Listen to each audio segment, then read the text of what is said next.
이상으로 광고 말씀 마치고요. 하나님 말씀 보도록 하겠습니다. 하나님 말씀은 마가복음 14장 27절부터 42절까지 말씀이 되겠습니다. 신약 성경 80쪽가량에 있습니다.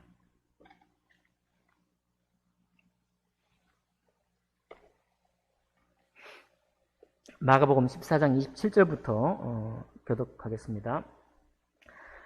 예수께서 제자들에게 이르시되 너희가 다 나를 버리리라. 이는 기록된 바 내가 목자를 치리니 양들이 흩어지리라 하였음이니라.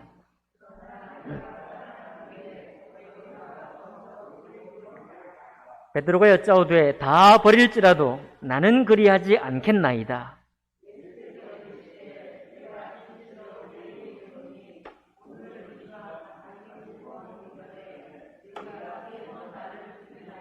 베드로가 힘있게 말하되 내가 주와 함께 죽을지언정 주를 부인하지 않겠나이다 하고 모든 제자도 이와 같이 말하니라.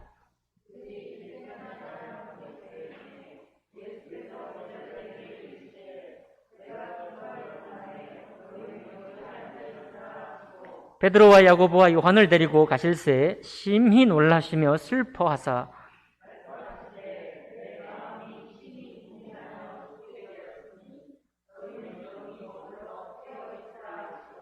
조금 나아가사 땅에 엎드려 될 수 있는 대로 이때가 자기에게서 지나가기를 구하여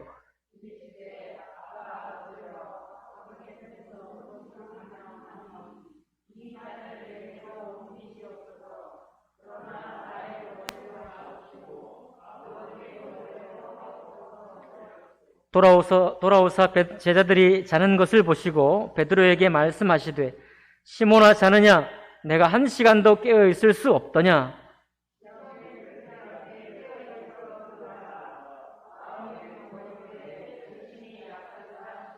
다시 나아가 동일한 말씀으로 기도하시고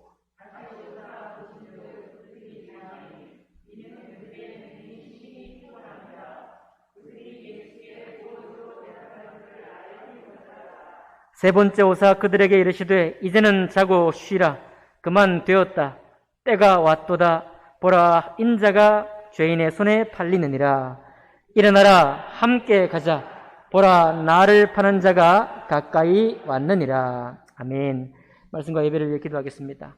살아계신 하나님 아버지, 오늘도 종일토록 세상에서 또 일을 하며 또 필요한 만큼 봉사하며 섬겼습니다. 하나님, 그리고 이 저녁에 하늘에 신령한 복이 있는 하나님의 말씀 앞에 우리가 섰습니다. 아버지 하나님, 말씀해 주옵소서. 종이 듣겠나이다. 그와 같이 우리 마음에 하나님께서 생명의 샘물을 흘려 넘치게 해 주셔서 우리 마음을 새롭게 하시고 하나님의 자녀로 거듭난 사람으로 살기에 부족함이 없도록 축복하여 주옵소서. 예배 시종을 주님께 의탁하며 감사할 때 귀하신 우리 주 예수님 이름으로 기도하옵나이다. 아멘. 오늘 읽은 말씀을 본문으로 해서 말씀의 확실성과 예수님의 인자하심이라는 제목으로 하나님 말씀 나누겠습니다. 이 성경의 말씀의 큰 두 가지 이 성경을 이해할 수 있는, 다른 말씀을 이해할 수 있는 두 가지 단어들이 나오는데요. 하나는 진리고 하나는 사랑입니다.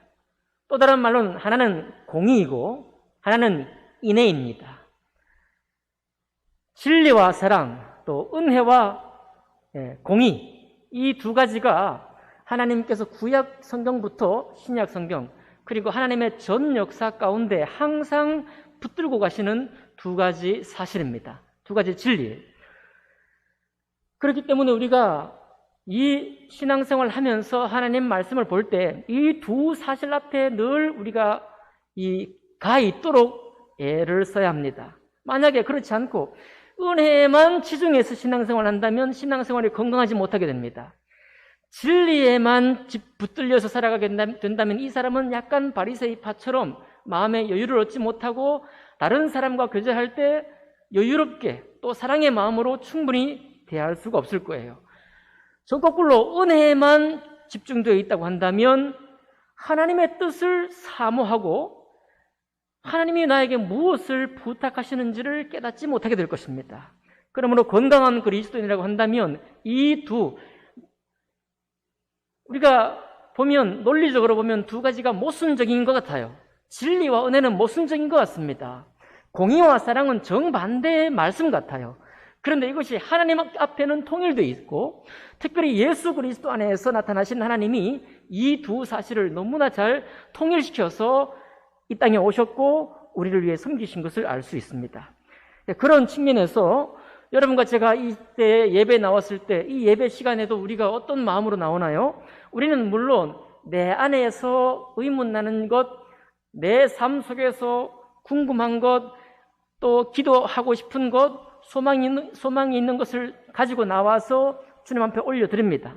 그러나 동시에 예배 시간에는 어떤 시간인가 하면 하나님이 나에게 깨닫게 하기 원하시고 주님 말씀을 그 주님의 뜻을 가르쳐 보여주기 원하실 텐데 그 뜻을 내가 받기 원합니다라고 예배 드리는 것입니다.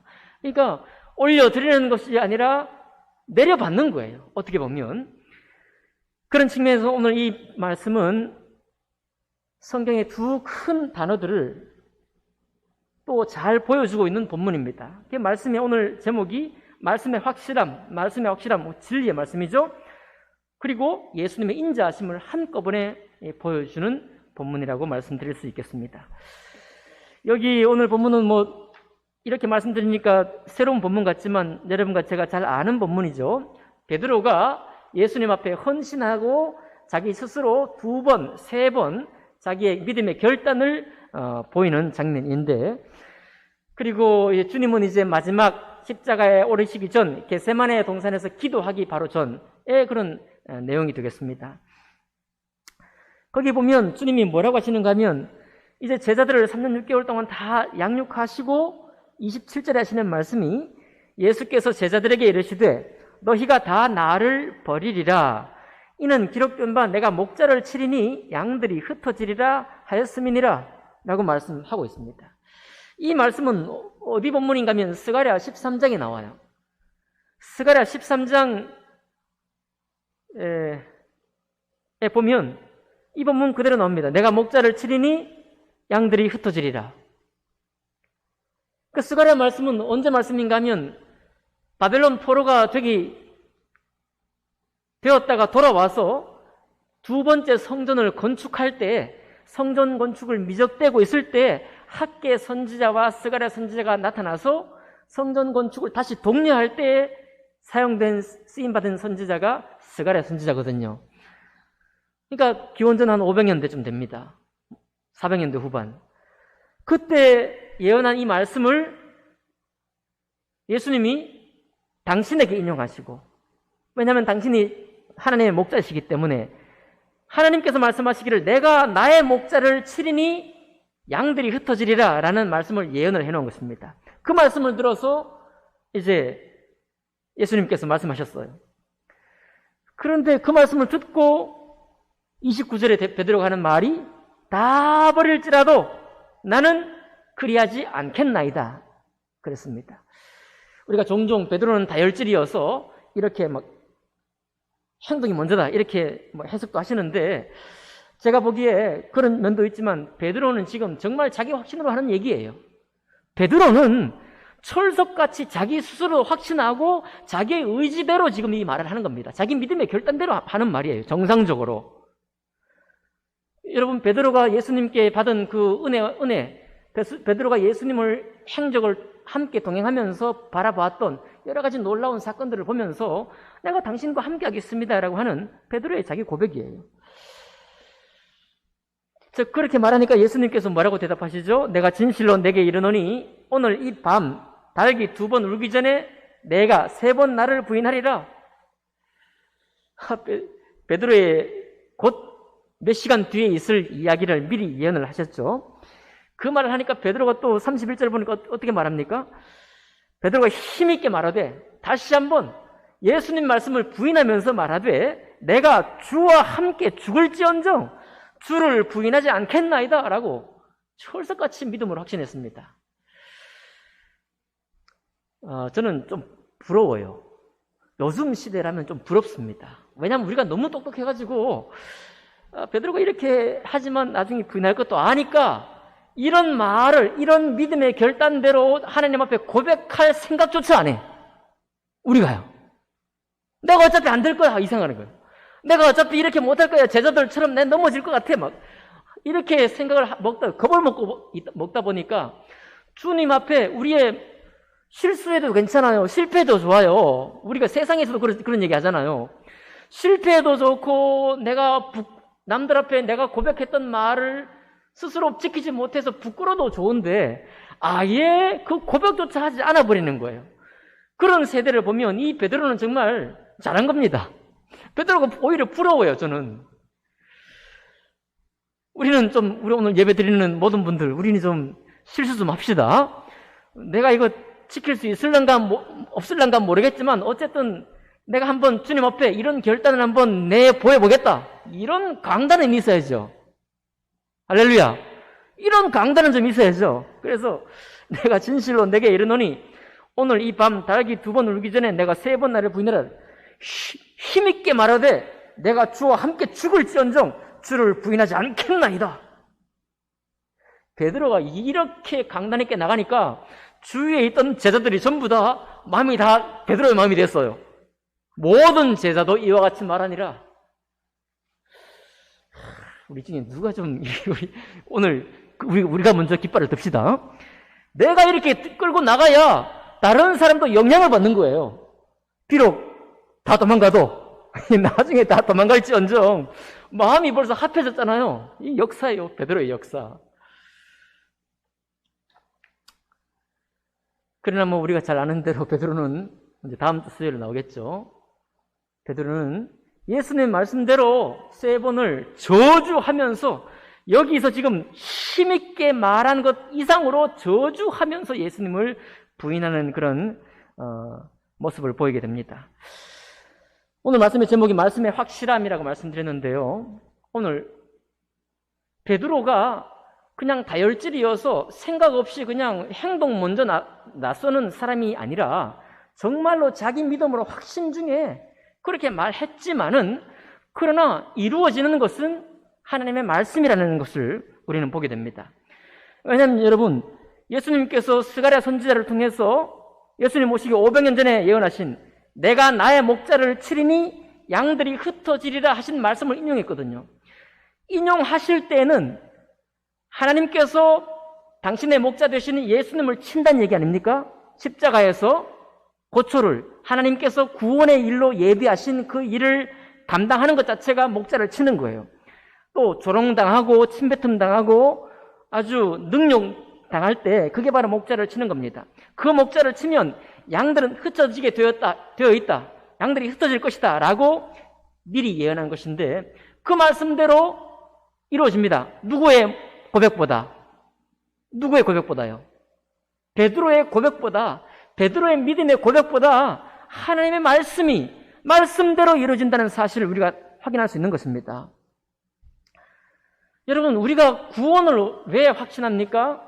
하나님의 말씀이 영접하는 자, 곧 그 이름을 믿는 자들에게는 하나님의 자녀가 되는 권세를 주셨다라고 하는 하나님의 약속의 말씀이 말씀대로 이루어질 것이기 때문에 그것을 우리가 믿었고 그대로 우리 속에 이루어진 것입니다. 맞나요? 구원에 관한 약속도 그렇고 축복과 은혜에 관한 약속도 마찬가지입니다. 그러니까 여러분, 하나님 말씀을 가장 귀히 여기는 교회를 통해서 믿음 생활을 시작한 것을 감사히 여기시기 바랍니다. 정말 이상한 교회들 많아요.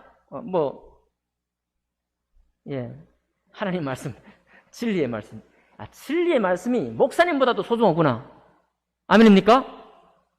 네. 아멘 하셔야 되는데. 진리의 말씀이 목사님보다 소중하구나. 아멘이에요. 아멘입니다. 저도 말씀 앞에 복종하는 사람입니다. 맞죠? 우리가 다 말씀 앞에 복종하는 겁니다. 말씀이 최고예요. 말씀이 최고입니다. 그 하나님 말씀이 말씀대로 이렇게 말씀하셨고요. 그리고 28절에 보면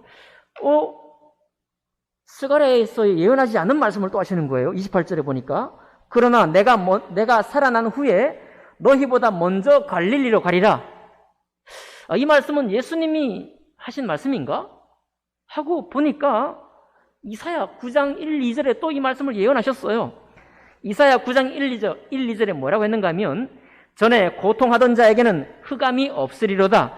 옛적에는 여호와께서 스불론 땅과 납달리 땅으로 멸시를 당케 하셨더니 후에는 해변길과 요단 저편 이방의 갈릴리를 영화롭게 하셨느니라. 흑암 중에 행하던 백성이 큰 빛을 보았나니 그 빛이 사망의 그림자의 땅에 거하는 자들 위에 비추었도다 라고 말씀하셨어요. 여기 뭐라고 했는가 하면 이방의 갈릴리라고 말씀하셨거든요. 납달리 땅은 갈릴리 북쪽입니다. 스불론 땅은 남쪽 갈릴리예요. 그러니까 북쪽 갈릴리, 남쪽 갈릴리 다 합쳐갖고 거기가 이방의 갈릴리가 됐는데 왜 그런가 하니 여러분 갈릴리는 사실 비옥한 땅입니다. 그리고 평지가 많아요. 이스라엘 평지라고 평원이 있습니다. 거기에 무깃도, 아마겟돈이라고 하는 무깃도도 거기 있어요. 그래서 거기는 이집트 군대도 오고 아수르 군대도 와가지고 항상 침략당하던 곳입니다. 항상 침략당하던 곳일 뿐만 아니라 그러다 보니까 심지어 나중에 아수르 군대가 왔을 때는 이주 정책을 펼쳐가지고요. 갈릴리에 살고 있던 이스라엘 사람들이 전부 다 딴 곳으로 저 아수르 땅으로 이주를 가버려요. 그리고 갈릴리 땅에는 누가 들어왔는가 하면 바로 그 이방 땅에 있던 이방 나라 사람들이 갈릴리 땅으로 많이 와요. 그래서 갈릴리 지역은 어떤 지역이냐? 이방인들이 많이 섞여 사는 지역이 갈릴리입니다. 그것이 예수님 시대에 와서 어떻게 얘기가 전해 내려오는 거예요? 갈릴리는 은혜 받지 못한 땅이에요. 갈릴리는 이방인의 버려짐과 같은 그런 땅입니다. 갈릴리에 선한 것이 날 이유가 없어요. 항상 예루살렘과 유다 입장에서 볼 때는 갈릴리 땅만큼 이거는 형편없는 땅이 없는 겁니다. 섞였죠. 순전한 혈통이 아니죠. 이스라엘 백성들이 거기 순전히 지키고 있는 믿음의 땅이 아니죠. 그러니까 버려진 땅이에요. 흑암의 땅입니다.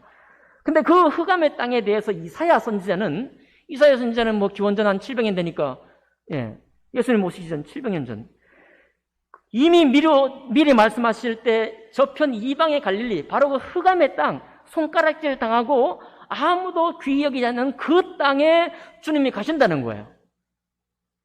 나사렛에서 나시기도 했고 그렇죠? 갈릴리에서도 이제 자라기도 했지만 그 땅으로 간다는 겁니다.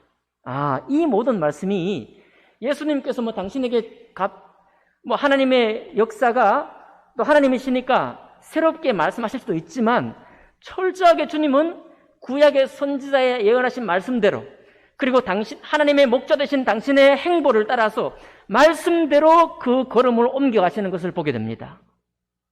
그냥 당신 뜻대로 하지 않아요. 그런 말씀이 신약의 다른 말씀에도 있죠. 들은 대로 하는 겁니다. 들은 대로. 받은 대로 행하시고 들은 대로 지금 그대로 걸어가시는 분이 예수 그리스도 우리 주님이십니다.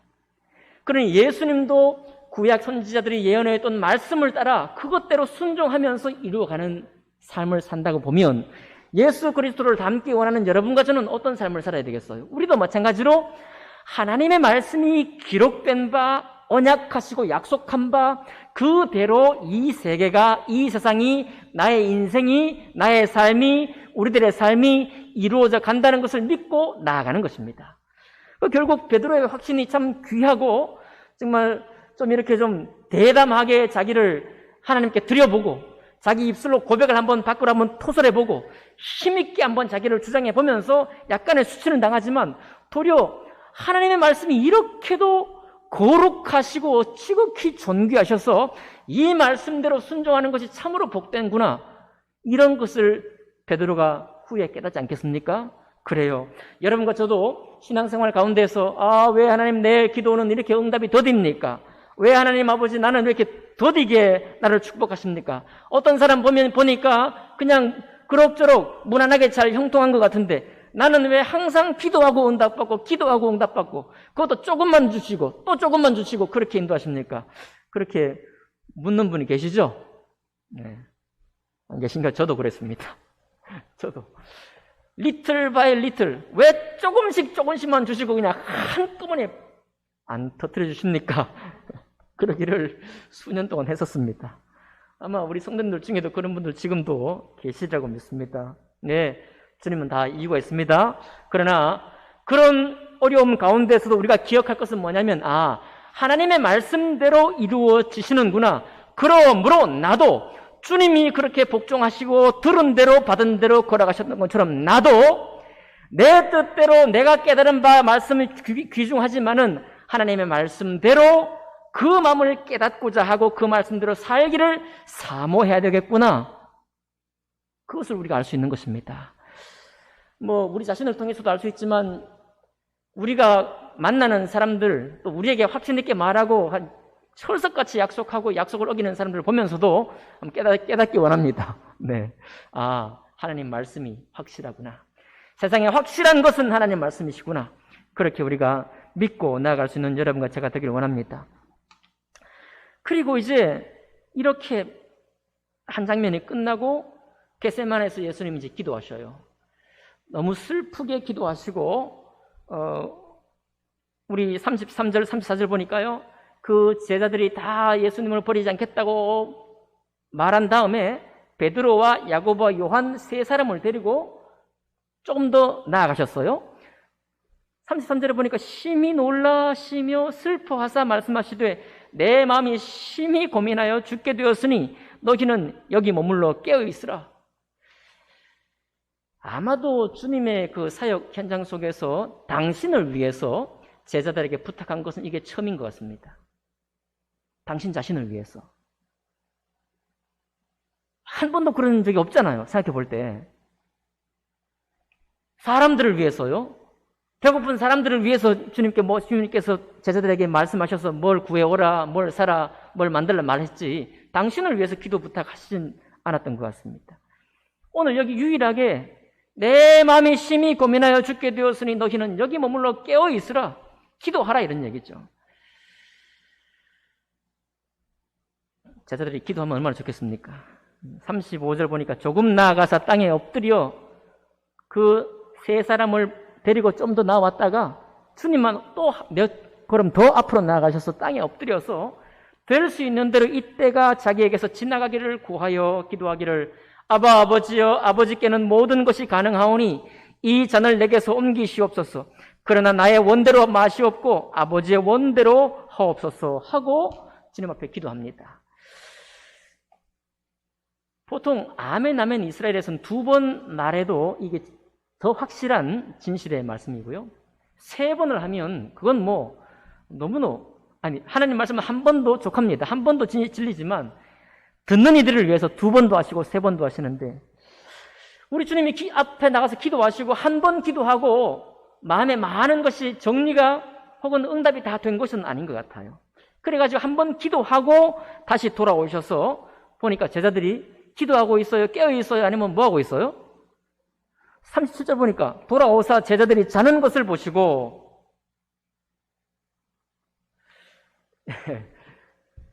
참 사람 같으면요 정말 배신감과 또 내가 3년 6개월 동안 뭐 했나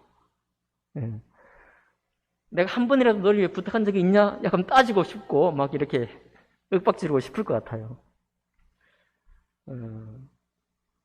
내가 허송세월을 보냈구나 그런 생각 들지 않겠습니까? 돌아오서 제자들이 자는 것을 보시고 베드로에게 말씀하시되 시몬아 자느냐 내가 1시간도 깨어 있을 수 없더냐? 좀 책망하시죠? 시험에 들지 않게 깨어 있어 기도하라. 마음에는 원이로되 육신이 약하도다.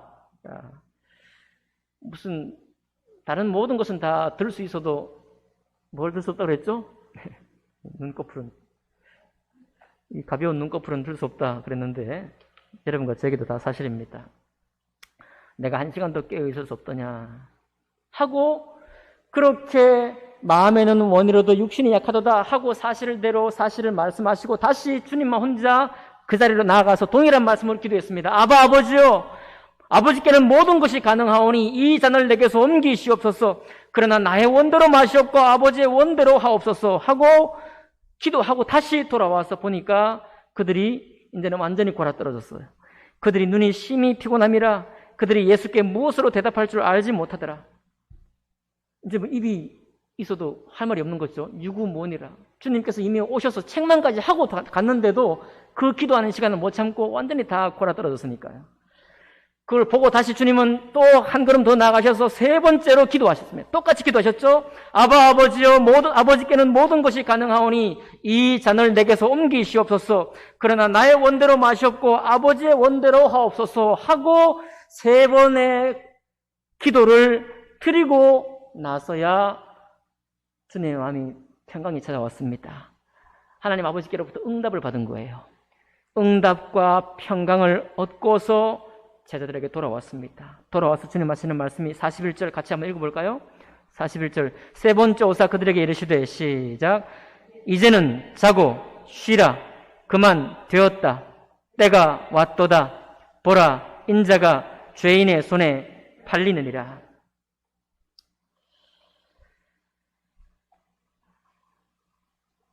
사람 같으면은 그냥 떠날 것 같아요. 저는 떠날 것 같습니다. 포기하고 떠날 것 같습니다. 내가 실수했다, 잘못했다, 이 사람들 잘못 선발했다. 주님께서 하시는 말씀은 도리어 뭐라고 했어요? 자고 쉬라.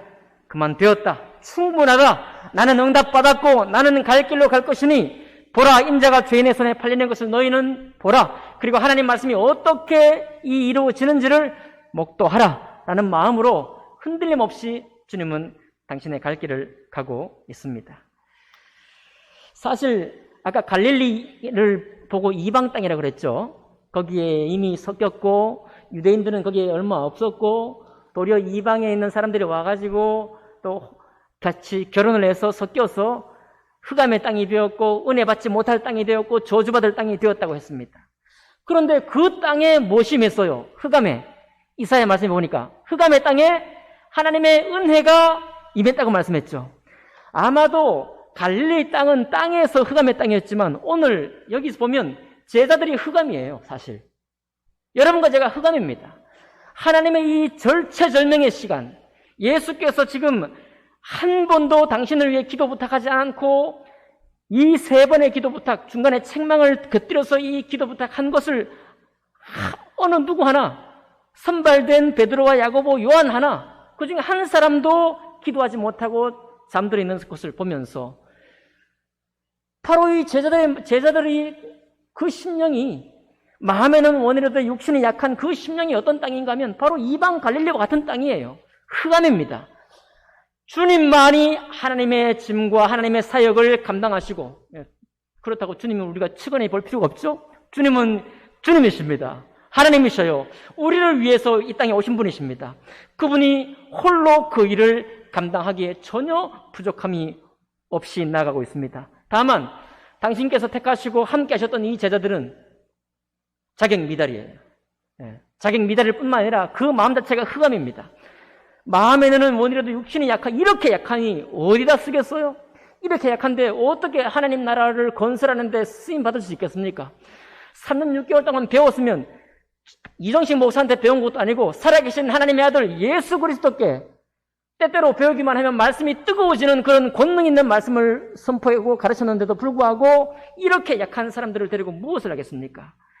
그런데 우리 주님은 전혀 흔들림 없이 마치 흑암의 갈릴리 땅에 이사야 선지자를 통해서 흑암의 땅에 하나님의 의로운 태양이 그 축복이 비추리라 하신 말씀과 똑같이 저 제자들의 믿음 없는 땅, 실행력이 전혀 없는 땅, 주님과 함께 동행하고 있지만 한 번도 그 마음으로 동행할 수 없는 제자들 맞나요? 여기 있지만 결코 주님과 함께 있지만 한 번도 주님과 함께 마음을 합해본 적이 없습니다. 누가 크냐? 주님의 뜻은 아니었죠. 제자들의 뜻이었죠. 제자들의 소망이었죠. 7병에 의해 기적을 베풀고 5병에 의해 기적을 베풀었지만 제자들은 전혀 깨닫지 못했습니다. 돌이켜보면 주님과 함께 같은 마음이었던 적이 없어요. 주님이 동행케 하셨지만 제자들이 주님과 함께 진심으로 동행한 적은 없는 것입니다. 그냥 몸으로만 동행한 것입니다. 어디까지요? 여기 겟세마네 동산에 이르기까지 몸만 동행입니다. 마음과 영혼은 동행하지 못하고 있는 거예요. 근데 그런 제자들을 향해서 주님이 제자들을 버린다든지 제자들을 편식한다든지 그렇게 하고 있지 않고 도리어 축복하고 있습니다. 축복하고 있어요. 오늘 말씀의 제목이 뭐라고요? 말씀의 확실함과 예수님의 인자하심입니다. 주님은 믿고 계십니다. 여러분, 말씀대로 이루어진다는 사실 믿으시죠? 말씀대로 이루어진다는 사실 믿습니다. 동시에 성령 하나님이 저들 속에서 역사해야 된다는 것도 주님 알고 있어요. 아직 성령이 강림하지 못했죠? 강림하지 않으셨습니다. 성령 강림하심이 우리는 이 사실을 통해 알 수 있습니다. 예수님이 어떻게 인자하실 수 있느냐? 그냥 예수님은 인자하시다 이 말이 아니라 예수님이 알고 있기 때문입니다. 말씀대로 이루어질 것도 알고 계시고 그 말씀을 성령 하나님이 이 땅에 오셔서 제자들과 함께 할 때 이루신다는 사실을 주님이 알고 있는 것입니다. 그래서 여러분, 성령 하나님의 인도하심은 우리 신앙생활에 절대적입니다. 예수님의 구원으로 하나님과 화목을 이루는 것도 절대적이구나. 주님은 이거 알고 있는 거예요. 죄인된 우리, 이렇게 연약한 우리, 하나님과 동행하는 모습만 보이고 경건의 능력을 보이지 못하는 사람이라 할지라도 주님 앞에 자기의 죄된 것, 베드로처럼 큰 소리 뻥뻥 쳤지만은 부끄러움으로 드러났을 때, 나는 주님 앞에 죄인입니다. 주님 앞에 나는 죄인일 수밖에 없습니다. 라고 고백한 그 자리에 주님의 구원을 입는 바로 그 사람, 그리고 그때 진실로 자기 욕심으로 자기 생각으로 주님께 나아가는 것이 아니라 하나님과의 화목을 이루는 사람, 바로 이것이 절대적인 일이구나. 주님은 알고 있는 것입니다. 예수님을 따라 순잔을 제자들이 이제 우리 오늘 오는 주일날 보게 됩니다. 순잔을 마셔요. 나중에 제자들이 순잔을 마시게 되잖아요. 제자의 길을 걷게 되잖아요. 사도들의 길을 걷게 되잖아요.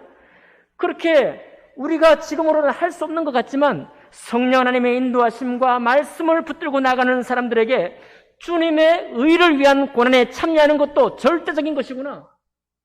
주님이 알고 있는 것입니다. 더욱더 예수님은 하나님 말씀은 절대적이구나 알고 있는 거예요. 베드로가 뭐라고 자기 신앙의 간증을 하고 확신과 결단을 내세워도 거기에 예수님이 막 기분이 좋아지고 내가 사역을 잘했구나. 우리 목사님들처럼 그렇게 하지 않습니다. 예수님은 딱 하나님 말씀대로 이루어진다는 사실을 너무 알고 있는 것입니다.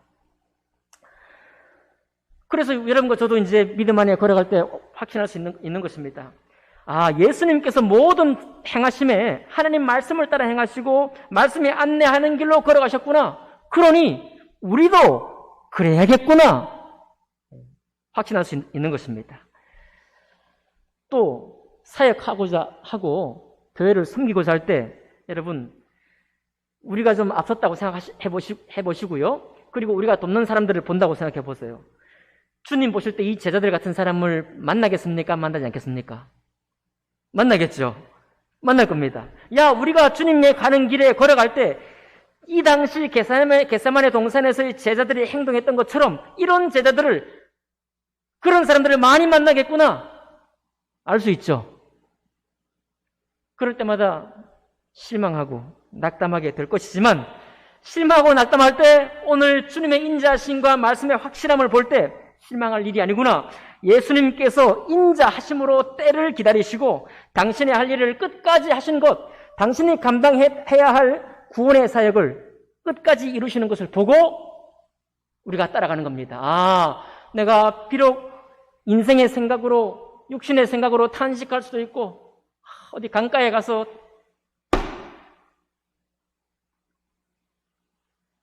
이 일이 왜 이러냐 이렇게 이 사역이 어디로 가는가 하고 때로 울 수도 있고 기도하고 울부짖을 수도 있지만은, 그러나 우리가 주님의 길을 따라간다면 우리 주님이 분명히 보여주잖아요. 우리의 갈 길을. 성령 하나님과 예수 그리스도의 인자하심 안에 도무지 조금도 하나님의 일을 따라오지 못했던 이 제자들도 변화하여 마음을 새롭게 함으로 변화되어서 성령 하나님의 인도하심을 받고 하나님의 의로운 나라를 위해 저렇게 헌신했구나. 그러므로 내가 나를 탄식하거나 내가 돕는 사람들을 탄식하거나 우리 교회 주변의 사람들을 보면서 탄식하는 것은 일도 아니구나. 그것은 대수가 아니구나. 오히려 주님이 보여주셨던 그 인자를 나도 배워야 되겠구나. 결국은 나의 삶으로 은혜를 끼치는 것도 중요하지만 하나님 말씀이 중요하구나. 말씀이 저들 속에서 역사하고 말씀을 내가 가르치는 것이 중요하구나 하는 것이 중요하고요. 또 우리가 그렇게 탄식하며 마음이 힘들 때 주님의 인자하심을 기억하는 것입니다. 저렇게 어떻게 보면 여러분 오늘 이 겟세마네 동산에서 제자들은 어린아이들 같아요. 이 하는 모습을 보면 아무것도 못하잖아요. 지금 주님을 아무것도 돕지 못합니다. 주님을 도무지 격려하지도 못해요.